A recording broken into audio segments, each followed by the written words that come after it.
It was, we had a lot of practice, a lot of downtime, so we had to get back in kind of like game situation after the loss to Yakupil. So we felt kind of slow and sluggish, but we coach got on us in the locker room and actually got us after the first quarter, and we picked it back up. So that was good.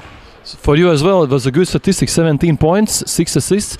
For you, it's the same, like some games you lost somewhere. Yeah. And now you finally wake up. What's happened with you? I don't know. I'm real spotty, like I'm up and down. I'm still trying to, find my way into the system, and gel a little bit, as I say, because a lot of times, I get kind of like ball dominant and I'm holding it for too long, so then it's kind of like stagnant. So I'm just trying to find my way into the system and play hard. How do you think this game was tough, but you won? So can Liepāja beat all the rest of games, your opponents? It means you have 8 games in Latvian Basketball League. Mm-hmm. Definitely. As long as we just come out and play hard and play like we played in the second half for all 4 quarters, then we're going to be good.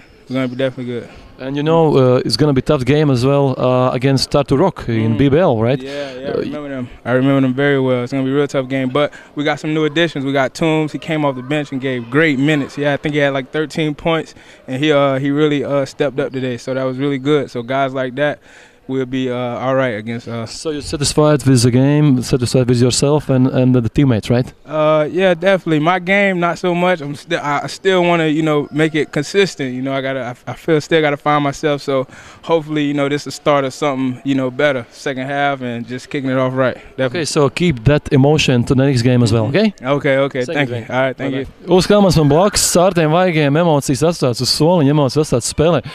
Sākumā -10. Tad fori iedeva vidzemniekiem, tad bija kāda vienošanās, kas notika? Ja, tie vienkārši tie māc cer, ka nevajag -10. Tas sākums te arī ir. Es nezinu, ko mēs bijām izdomājuši. Laikam mēs bijām izdomājuši, ka mēs esam krietni labāk nekā Valmieras komanda. Ja?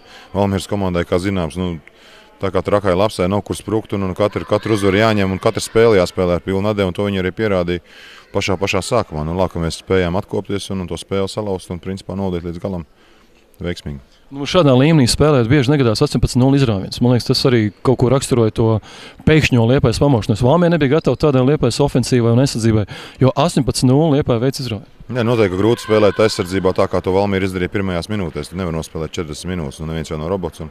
Es domāju, tas arī nospēlēja kaut kādu lomu. Sākumā saņēmās šķaļu un mazliet bišķiņu atslāba.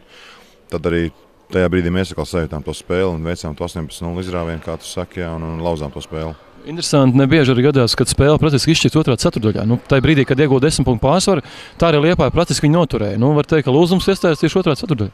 Lūzums, jā, bet, protams, kad vēl ir otrais puslaiks, vēl 20 minūtes, tā kā ir iespējas labot to spēli, labot to spēles gaitu laust arī no Valmieras puses bija.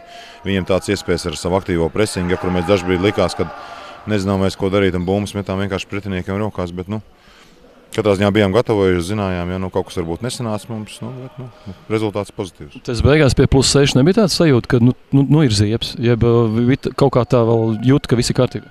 Ziepes jau visu laiku no pirmās līdz pēdējai minūtei. Ziepes sākās spēlēs sākoties, jā, bet pa lielam jau nē.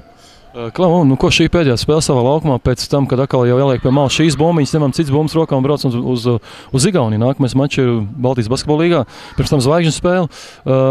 Es jau domās par Igauniju. Protams. Mums līdz Igaunijas spēlē neviena spēle nebūs ne Latvijas līgā, ne Baltijas līgā. Ja?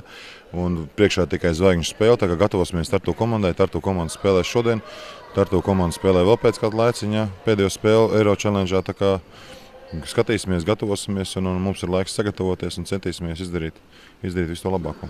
Katrā ziņā Tartu komanda ir daudz pazīstama un tagad tikai jādomā pašiem ar vesām galvām. Vai tas, ka daudz spēles nebūs tagad? Liels pārtraukums no mača līdz nākamam mačam, tas nāk pa labu Liepāju vai gluži pretēji? Tomēr, kad spēlē, ka būtu labi ielikt. Nē, īstenībā ir labi, kad ir tāds pārtraukums, viņš jau čaļi bišķiņi saguruši, varbūt arī ne tik daudz, varbūt fiziski, cik arī tā mentāli, psiholoģiski, ka tas basketbols jau, tomēr ir ļoti daudz spēļu, ļoti daudz tādu līdzīgu spēļu slodzi, ja, tā kā atpūtīsimies un būs laiks atpūtē ļoti labi.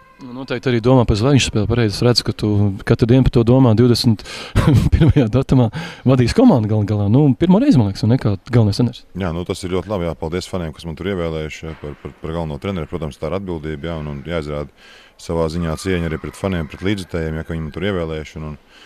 Nu, protams, nav varbūt tāda gatavošanās tā kā uz startu komandu, bet savā ziņā bišķiņ kaut kas jāpadomā.